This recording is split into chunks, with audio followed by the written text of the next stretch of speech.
Hey Tassie Youth, welcome to part 3 of our Tassie Youth Rally series, looking at the meta picture, looking at the big picture of God and the great controversy and his plan for us. So we saw in talk 1 on Friday night, we saw that really there is one question that changes everything. And that one question is God good? Because that's really the question that Satan was asking in Genesis chapter 3 when he was dialoguing with Eve. He planted this seed of doubt in her heart and subsequently in the hearts of me and you and everybody ever born since about whether God is who he actually says he is. Is he a God of love? Does he have his best intentions for us? Does he want to look after us and care for us? And really we saw that in that talk that is really the heart of sin. All temptation comes from this place where we see that God, that comes from this place where we question whether God is who he says he is, or whether we think that he is not, whether we think that he's holding something back from us.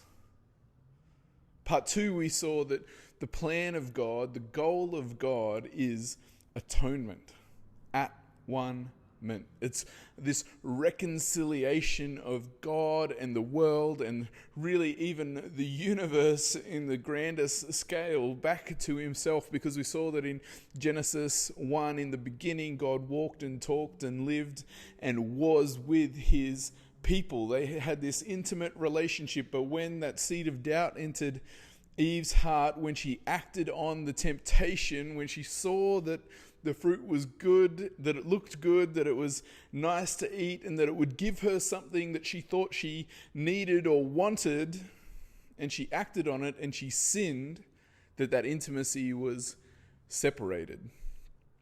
And we saw that God has a plan. And we saw the amazing plan, the gospel plan in Zechariah, in the book of Zechariah.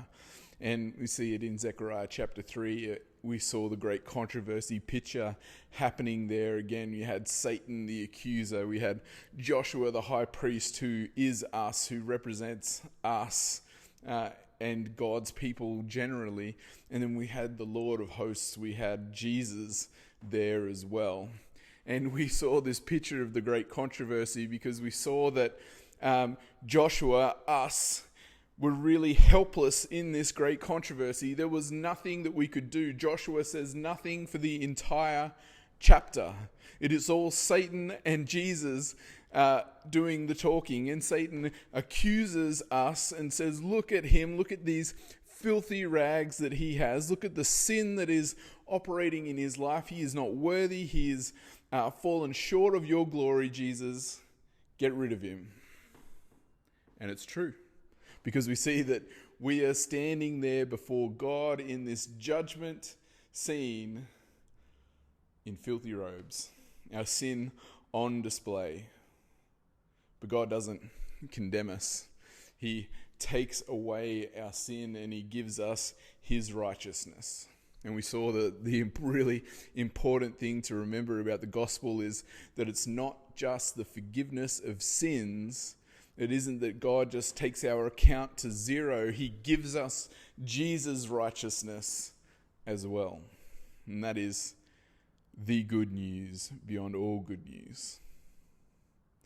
And in Zechariah 3, we see God paints this picture. He says, Joshua, Dan, whoever is listening, Tassie Youth, if you walk in my ways, if you follow me, there's a day coming when we will be able to restore this place, where you will have peace with your neighbors, where we will be able to live, because I'm sending my branch and he is going to take away the iniquity of the world.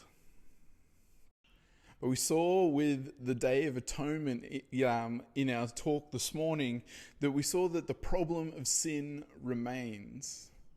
That they would have to have Yom Kippur, this special service that was looking forward to the day when sin would be erased from the universe, where that sin would be no more. Remember we talked about it like how it was a washer and the washer washes off the dirt, but then the washer gets dirty. And for God's atonement to be complete, for the reconciliation to be complete, sin can no longer exist in the universe. That seed of doubt that exists in all human hearts can no longer exist.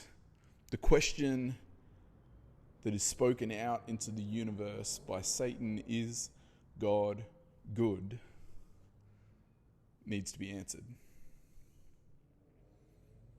So the thing is, Tassie Youth, how is that question going to be answered once for all, as we saw in Hebrews? Let me tell you a story.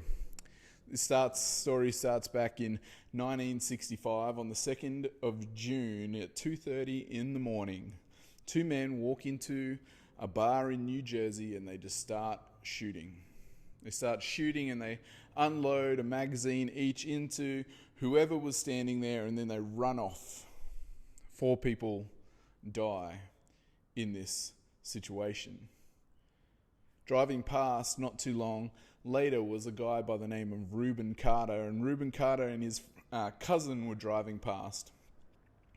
And then a while later, they went and they dropped off one of their friends. They come back and they're driving back past again to drop off Reuben to his house. And as they're going past, the police stop them.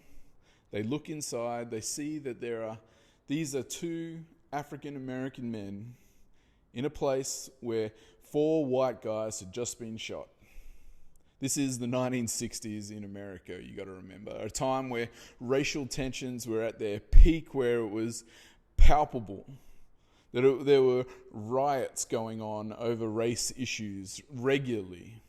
And this case got politicized so much that they just needed someone to pin the blame on. Reuben and his cousin were blamed and they were sent to prison. They were charged. They were given 2 consecutive life sentences.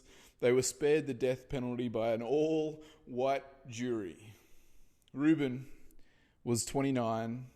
He was at the peak of his career. You see, Reuben wasn't the best of best people. He was a bit of a naughty boy, but he was not a murderer. And Reuben, in his earlier life, had spent 4 years in prison for stealing a purse. Can you imagine that? 4 years in prison for snatching someone's purse and running off. He was really angry when he got out of prison at that injustice. And instead of getting angry at life, he turned his anger and his attention into boxing. And Reuben became one of the most regarded boxers in the world, and he was the star to watch out for, this guy on the rise. In his first 4 professional fights, he had won all 4, and he had knocked 2 guys out cold. Reuben was being touted as a possible future world champion boxer, except he happened to be in the wrong place at the wrong time. 10 years later, Reuben manages to get a retrial. In 1975, his court case is retried, and his defense lawyers try to show all the inconsistencies in the prosecution's case. They try to show how the witness statements don't match up, that the police statements don't match up. They show that Reuben and his cousin have solid alibis. They have people saying, well, it couldn't have been them because they were with us in this other bar at this other club at that time that the shootings were happening. The police conveniently find new evidence and new information to show that Reuben and his cousin were guilty. His defense in his retrial is unsuccessful. He'll have to wait another 10 years in prison to 1985, where he would go to court once more. This time his case would be taken to the federal court, and his defense lawyers would show that this court case in the 1960s, in 1966, was biased, that he was that there was racism involved, that the witness statements didn't add up, that the evidence was inconsistent and it was collected really dubiously, and they were adding things in later to the date that didn't even match the records at the time. The federal court would eventually throw out the prosecution's case, and Reuben would be freed. Can you imagine being in the peak of your life, the peak of your career, on an upward trajectory, and then have that snatched from you? Robbed, the best years of your life taken from you, where you have to rot in prison for the next 20 years for something that you didn't do. Reuben, the Hurricane Carter, would later become famous. Bob Dylan wrote a song about him called The Hurricane in 1999. Denzel Washington played his character in a movie called The Hurricane because he was known as Reuben the Hurricane Carter because of how fast his hands moved in punching guys. And in 1993, he would be awarded an honorary world championship belt.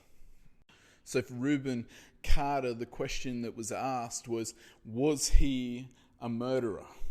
Did he kill those men in that bar in 1965 in New Jersey early one morning or late one night, whichever way you want to look at it?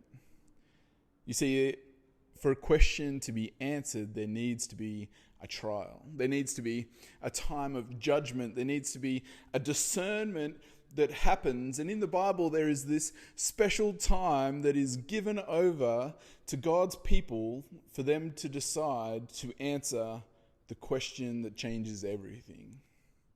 The question that we saw in Talk 1, which was, is God good? Is he who he says he is? And this time is a time found in the book of Revelation called the millennium. It's a 1,000-year period where God sets aside, he sets Satan in prison on earth. There is no distractions. He sets this place in heaven where God's people, the people who have chosen to follow Jesus, the people who have accepted his grace and mercy, who have been given that new clothing that we saw in Zechariah chapter 3, those people will be given an opportunity to judge God. And as we saw in the case with Reuben Carter, to make a judgment, it can take some time. And so God has set aside this expanse of time, 1,000-year period, where he is saying, here, open the books. Come and look. I am making myself available. I am making myself open. I am an open book. I am clear. I am vulnerable to you in this time. Look for yourself and judge. See if I am who I say I am. See if I am good. See if I am for you, not against you. See if I am truly love. You see, for us as God's people, we accept by faith that God is who he says he is. We look at his character through his law. We look at his character through his word. We look at his character revealed in Jesus, and we trust that that revelation is true. We trust the beauty of that revelation to be consistent with who he says he is.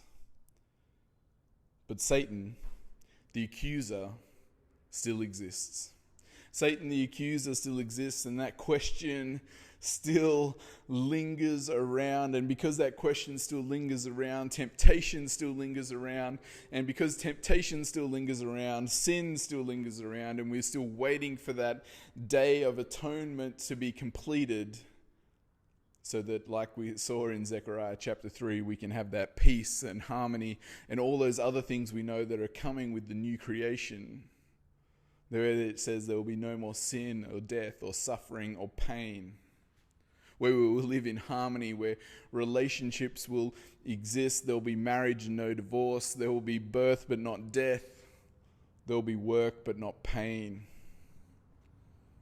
There'll be satisfaction from what you do. Because you see in Revelation 20 verse 4, it says that the saints were given authority to judge. In 1 Corinthians, Paul says, do you not know that the saints, that God's people will judge the world? This millennium is the time of judgment for God's people. It's not that God's people are on trial, it is that God's people are actually putting God on trial. We are opening the books and we are looking and examining, are you who you say you are, God? Is this a fair outcome for this person? Is this what you should have done? Are you secretly a tyrant lording it over us? God lays out this time and he lays out himself to have that thorough judgment so that at the end of that really long period of time, we can say for sure, we can be crystal clear when we have examined every last thing, it can be certain that God is who he says he is, that we can answer the question that Satan has put out for us, for the world, where he questions God's character. We can say for sure that he is who he says he is. We do it by faith now because we look at what he has done for us. We look at what he was prepared to do to rescue us. We look at what he was prepared to do to save us, and we can see that a God who's trying to hold something back from us wouldn't do that, but we still have to walk by faith, but in the future we won't have to walk by faith because we will know for sure he is who he says he is. Just as Reuben Carter was put on trial and it took 3 separate trials, it took 20 years for justice to be done for him, for the truth to finally prevail during the 1,000 years in Revelation that is shown in Revelation. God will be vindicated. God will show that the truth will be proclaimed, that the truth will be abundantly clear. Because after this 1,000 years, we see the death of sin. You see, after the 1,000 years, after the judgment is made, after God's character is revealed and secured and locked in, then there is the second resurrection, and the second resurrection is the resurrection that leads to death. But before that resurrection is completed, before the second death is completed, every tongue will confess, every person will see that God is who he says he is. You see, God's character will be vindicated even to those who do not want to be with him. Because you know that the people who are there in the second resurrection, the resurrection that will lead to eternal death, are people who don't want to be with God. But after the time of the millennium, it'll be so abundantly clear, it'll be so obvious, it'll be insurmountable evidence to show that God is who he says he is, that question will never be raised again. And after this time, after the sadness of the second death, after Satan is destroyed and his beasts with him, God says something that is the most hope-filling, the most beautiful thing that is possible. He says, behold. And when God says, behold, you need to pay attention. He says, behold, I am making a new heavens and a new earth. God is making things as it was supposed to be in the first place. He is recreating Eden for us to live, but he's going to bring down heaven, and heaven will be our capital, and we will live in the presence of God forever, and we will be his people, and the atonement will be complete. But here's the thing.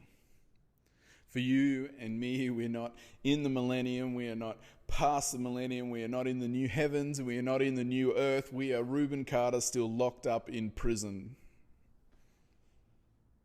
We're having to still wrestle with this question in our hearts: is God good? We're still having to wrestle with temptation and sin and worry, and we're still having to wrestle with the consequences of sin and living in a sinful world. So how do we get through that? Well, the answer, Tassie Youth, is we have to be patient. We have to be patient, and we have to have hope, and we have to look forward to what God is going to do. And we have to walk in faith and in trust. And we have to walk like he called Joshua to walk in Zechariah chapter 3. He says to him, Joshua, I have saved you. I have taken away your filthy rags. I have given you my new clothing. I have given you my new righteousness. I've put a turban on your head to signify who you are to me. Your place with me. You are no longer some schmuck living down here. You are no longer some homeless guy in filthy clothing. You are my son. And as Peter would say, behold, what manner of love the Father has given unto us, that we could be called the sons and daughters of God. Have you ever thought about that privilege to be that you can call God your Father? But he calls us, he says, I have given you these things. I've given you this righteousness. I've given you this new standing, and so follow me. Be obedient to me. Listen to me. Walk by faith that I am coming again to make things right. Because we know as Adventists, we know as Christians that God is not going to let it sit. We know that he is not going to let things fester forever. He's going to come and have his time on trial so that we can have the new heavens and the new earth, and we can have that atonement again forever, and sin will be no more, death will be no more, pain will be no more, suffering will be no more. That's good news, Tassie Youth. So I hope this bigger picture has made it a little bit clearer to you where we are and where we're destined to go. So Tassie Youth, now that you know who you are in Christ, now that you know that there is a question that exists out there and a question that exists in the heart of all humanity, you know how to walk with him. You know that he's going to give the world the opportunity to answer that question once for all, that he is going to come and give the opportunity so that he can end sin and complete atonement for all of us. So as we look forward to that day, Tassie Youth, walk with him, listen to his voice, and go by faith. I'll catch you all soon. See you later.